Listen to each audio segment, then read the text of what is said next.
Salut à tous, un petit point météo relatif à l'activité cyclonique de cette saison 2025. Trois perturbations tropicales suscitent encore l'attention du National Hurricane Center, mais comme lors de notre dernier coup d'œil sur le temps, seules celles localisées entre l'Afrique et nos îles seront traitées au travers de ce bulletin.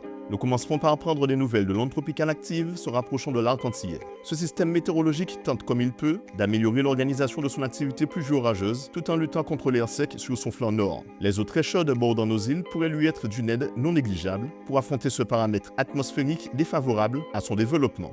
Lors de sa mise à jour en mi-journée, le NRC lui maintenait 60% de probabilité de développement cyclonique au cours des 7 prochains jours, sachant que l'organisme américain prévoit un éventuel renforcement en dépression tropicale au cours du week-end à proximité ou au nord de nos îles. La bonne nouvelle réside dans le fait que les modèles numériques américains et européens privilégient l'hypothèse selon laquelle l'éventuelle évolution cyclonique de ce phénomène ne devrait pas concerner nos territoires. Cette perturbation ne devrait donc impacter nos régions que sous la forme d'une onde tropicale active, d'autant qu'elle se rapproche très rapidement de nos îles qu'elle devrait concerner un peu plus tôt qu'énoncé lors du point cyclonique d'hier. En effet, selon les bulletins émis par Météo France ce jour, cette onde tropicale pourrait impacter nos îles entre jeudi soir et la journée de vendredi, avec un risque de fortes précipitations parfois orageuses sur nos régions. La dégradation du temps pouvant même débuter dès jeudi après-midi, notamment pour la Martinique et l'archipel guadeloupéen. Pour rappel, et comme d'habitude, tous les bulletins et toutes les vigilances que pourrait déclencher Météo France seront relayés sur le compte Instagram Le Point Matéo. Il convient également de rester à l'écoute des médias officiels d'information, puisque malgré les nouvelles optimistes du jour, nous ne sommes pas à l'abri d'un éventuel réajustement relatif à l'évolution de ce phénomène.